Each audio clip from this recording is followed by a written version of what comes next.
Good morning, everyone. Today's Thursday, March 16th, 2023, and we're here for a work session, and as always, we're going to start with the Pledge of Allegiance. And Tim, can you please take the lead?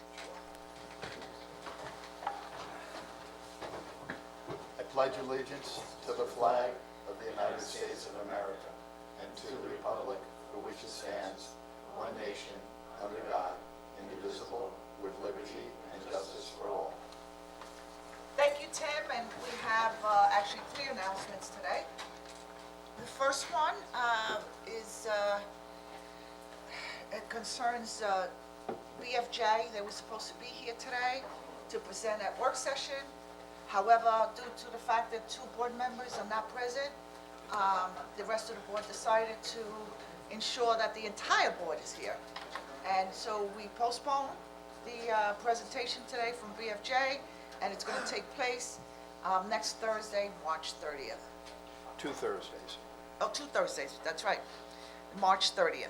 Next, as many of you are aware, yesterday, may or may not be aware, the town received some very good news regarding funding for residents in Manorville and the Calverton area.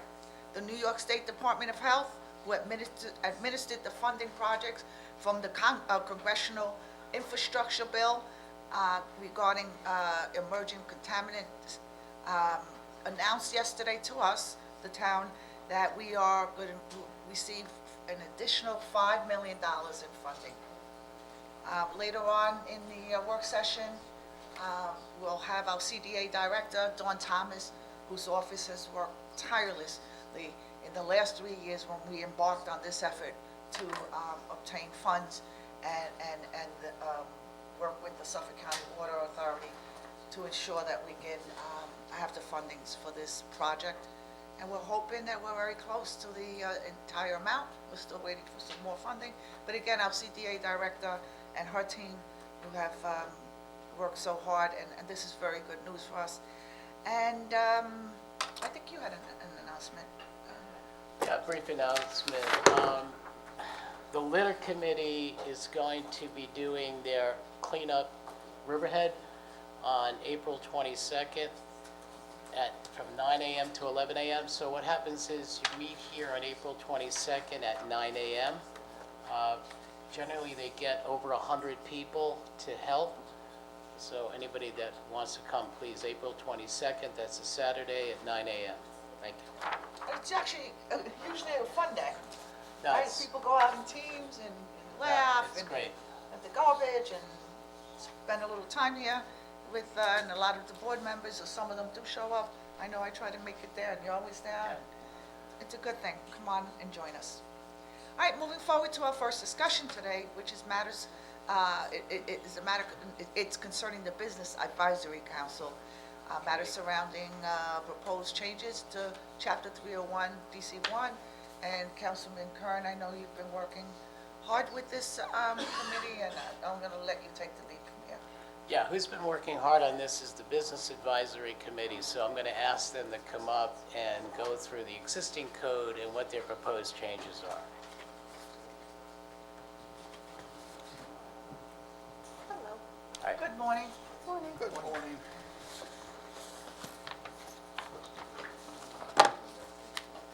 Copies though. Yeah. Does everybody have a copy? Yes. Yes. So I'll let Marty speak to the specifics because he's got technical expertise that I don't have. But I'm not sure if you're aware, I've sat on the ZBA in Brookhaven. So I've had the privilege of hearing cases that took code and tried to clarify some things in code. So some of the things that are here are either ambiguous or contradictory, and that was sort of the approach that we took. I also sit on the Downtown Revitalization Committee, and I think the two committees have come together to try to create something that can reach the goal. Both had the same goal. The goal was to create a vibrant downtown that we can all be proud of, where developers came and were welcome to develop, and the community can come and gather. So our approach wasn't the I know there's a lot of crosshouse here. It wasn't the anti-code. It was the, how do we get this done so that we can move forward and have, reach the goals of the town? Okay, we have one, I'm just gonna bring up one issue here. This is different than this.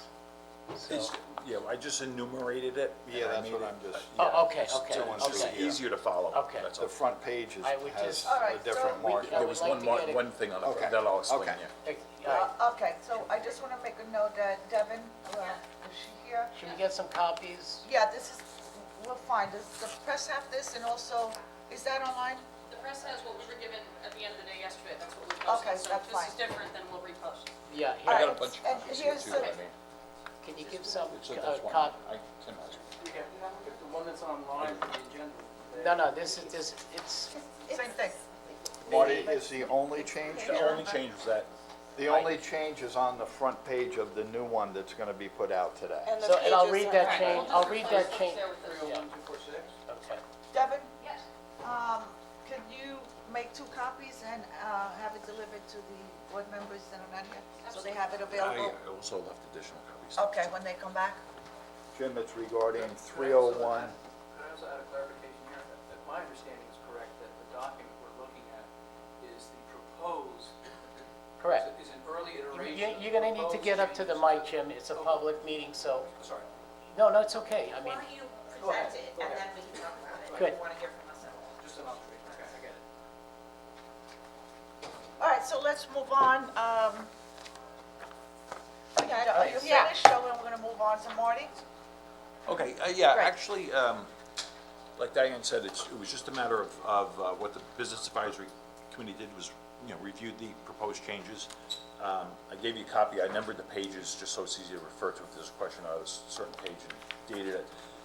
The only change from what we had at our last committee meeting was the first page, because we actually had noted the front, if you notice that 8-foot front setback that you had on the previous copy, that was actually written under the street setback, which was on the side street, so it really wasn't the right place. What was originally recommended by the board was an 8-foot setback along the main street. One of the things that happened was when we did have discussions with the revitalization committee, originally there was 100% lot coverage, and everybody agrees that that was much, so it went to 80% to create more open space at the street. So instead of the 8-foot setback along the front street, we thought that with the openness, the 80% coverage, a portion of that should be required along the front street. But instead of a hard 8-foot setback, it would be better if it was a percentage of unoccupied lot area along the front that gives the designer the opportunity to, go in and out, maybe have some deeper, some a little bit less. How'd you come up with 8%? It was just, yeah, it's just a number that we'd have to evaluate. It's just, there's, You worked on it, you Yeah, didn't just exactly. pull it out of thin air. It yeah, was- because the overall was, Okay. going to 80% lot coverage as Right. opposed to 100. Right. So of that 80% lot coverage, figuring at least 40, the 20% open, at least 40% of that being in the front. Right. Would be a good thing. Okay. So, and other than that, the only real concern that. Marty, can I just, Sure. on that note alone, right? So I expressed this to your committee, that my concern is that if somebody puts retail on Main Street, right, and it's a restaurant, that they have the room to do outdoor dining. Would this give them that room to put some tables outside? Correct. Oh, okay, thanks. So, actually, what you're looking at, the revisions are really very limited. I just want to highlight one thing on what I have noted as page 4. I highlighted the 301-143 supplementary guidelines. And the reason I highlighted that is because we didn't make any changes there at all, or recommend any changes, because it's really good. Like Diane said, the revitalization committee did a really good job on trying to reach a goal of positive development downtown. And where it was a supplementary guideline, it gives a framework for people developing properties to have an understanding of what the town's looking for, and that's good. Now, if you go back to page 2, which is where the recommendations of the committee really come into effect, It has to do with the section of the code, building mass and design. And although we may not necessarily think that these are bad things in terms of goals, the way it's written here, it is actually intended to be codified so that these become specific zoning code requirements. And there's a number of things in here, and I'll give you probably one of the best examples was that when you look at item,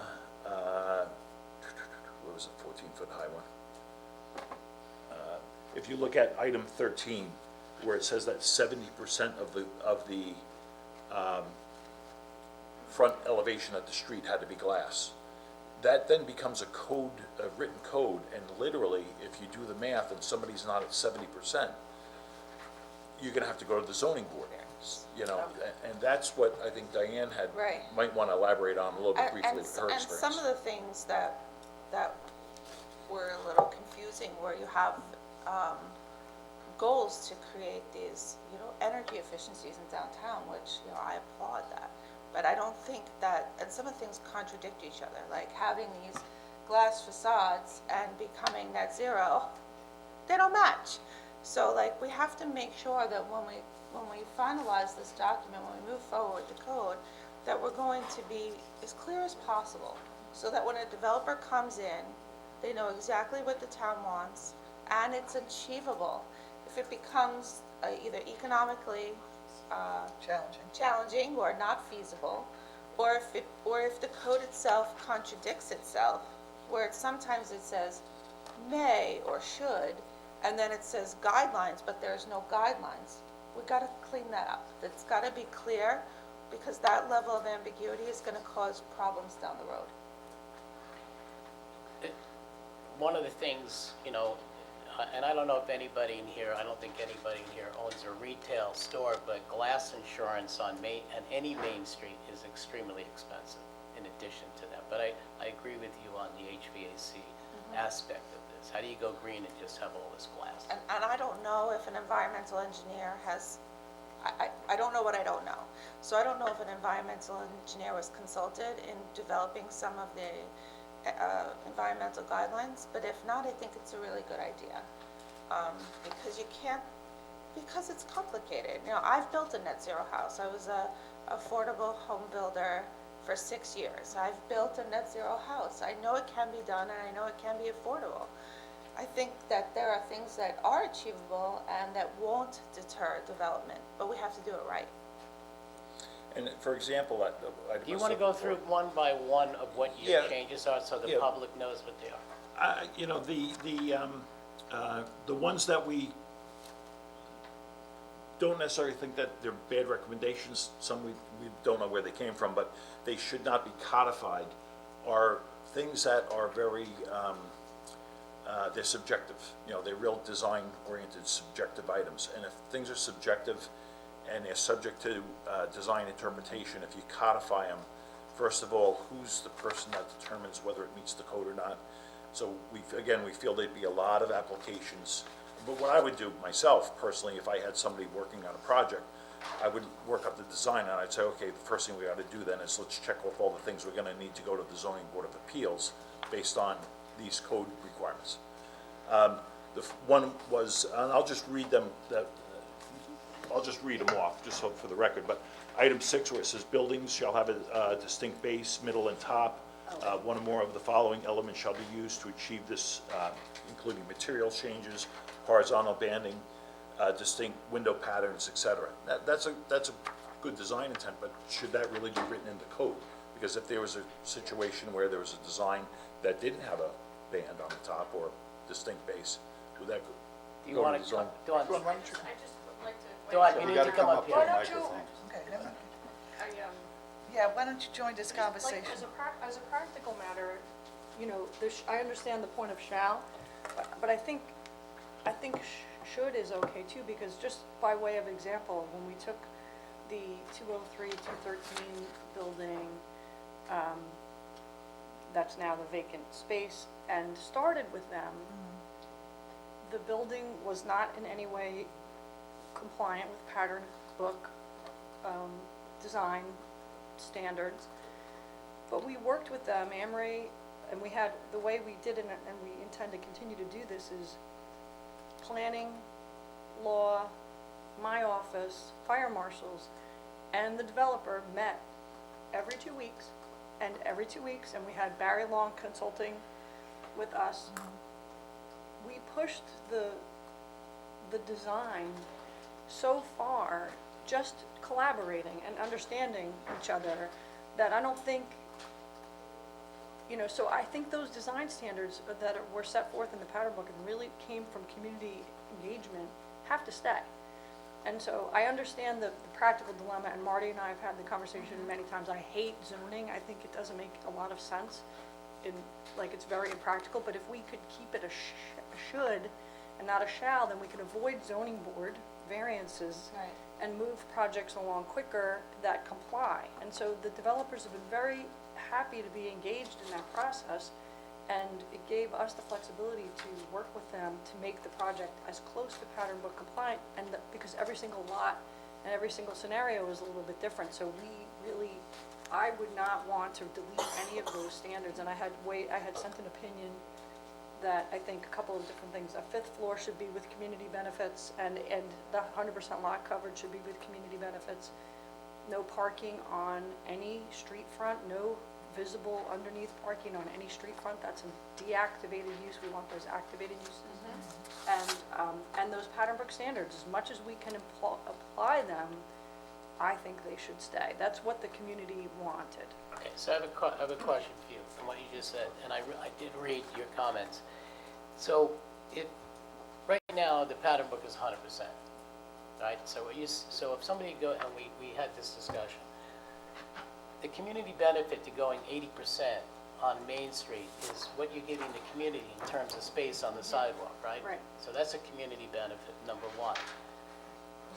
Number two, we also talked about what you lost on that 80%, you could set back on the fifth story, correct? Yeah. Okay, I just want to get that. Yeah, no, but And I if I'm think wrong every, about like, community every, benefit, I see your face, that's fine. every I- single. But I want to make sure, what I want to ensure is that if you're going to 80%, that whatever you lose there in square footage, you can set back on the fifth story. Well, that's like a TBD with you guys to figure out, but I think just in terms of the practicality of that application, so if you're going to 100%, if for some reason somebody wants to go to 100% lot coverage and they're willing to give that community benefit, depending on what it is, then the board gets to think about, and maybe they do already have enough sidewalk, maybe that in that particular area we've revised the sidewalk, you don't know what's coming. That's the hard part. And you don't know what particular property you're dealing with, so the more flexibility we have to work with the developer to apply the standards, I think the better. That may work in certain situations, I know Tim and I, Councilman Hugger, were involved in one presentation where it was 100% build out, and it was very, very clear that it left like no sidewalk. Yeah, and in those cases, I Okay, think, I mean- you're not gonna say okay to that. That's gonna be something you're gonna work on and say, this isn't But acceptable. What I find fascinating is when I looked at the Village of Westbury, right?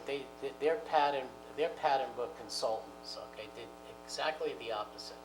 We're going to revitalize the Village of Westbury, but what we are going to do, and we expect more people to come, we're widening our sidewalks for that reason. Yeah, and absolutely, that's part of the goals and So 100% objectives. build out is very concerning to me. I don't know where, I can't find a spot where it works. But if you say 80% as of right, and you allow 100% with a community benefit or something, it's not as of right, so you're gonna have to work with that developer to achieve a goal and objective, that's a stated goal and objective in your community benefit. So for instance, at Railroad Street, we did 50. I was thinking about just I'm sorry, I'm not thinking about DC No, that's a different 1, 2, zoning, that's a 3. different It's a zoning different district, zone. but I'm just Understood. drawing a parallel where if you have a 50-foot as of right, you could go to 60-foot, but you have to do certain things in order to do that. So I think that's important because you can draw something back, so you could use TDRs, you could, and depending upon the lot location, maybe there's something there that's Maybe they already have a wide sidewalk because the right-of-way is wide in a particular location, so you could go to 100% but get something different.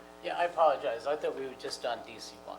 No, So- no, I think that's a that is practical DC1, approach. that is DC1. I'm just Yeah. suggesting that it's a No, I it's a understand, for the parallel. TOD, that may Yeah. absolutely work. Yeah. And interestingly, though, the current copy that we reviewed, actually, after discussions between all the groups, this actually does recommend the 80% and the additional height, but maybe it could be tweaked where the 100%, it crossed out the 100%, but maybe it's made to the point where depends, the right? It's gonna 100% is permitted. Yes.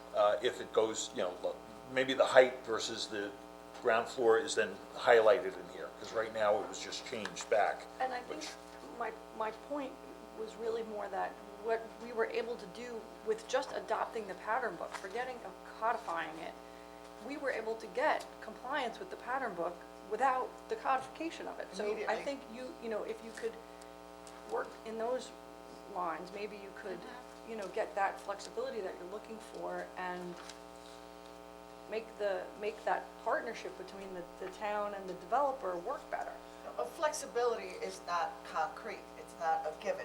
Yeah, no, it's not, right, Which is 100%, I'm what not makes saying sense. to give Useful in this away, And situation. you have to have the flexibility, But- because there are different circumstances, there's if you see different designs. how we progressed from the first iteration of that 203-213 building to what it looks like now, it's a completely different animal. Was that this didn't get us there, but you're saying that you believe that it does? I think you can do it, there, yeah, with.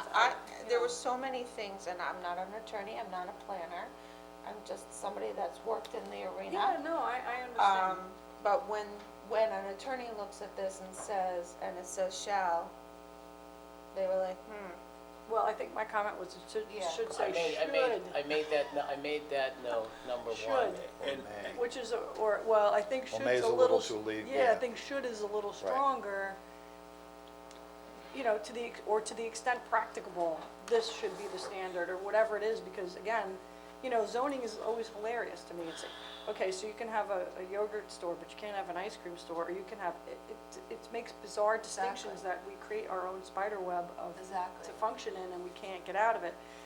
And there's usually a way to work it out, so that, like, a lot, that when we look at a zoning ordinance, a lot is a rectangle, but no, how many lots are rectangles? Not that many.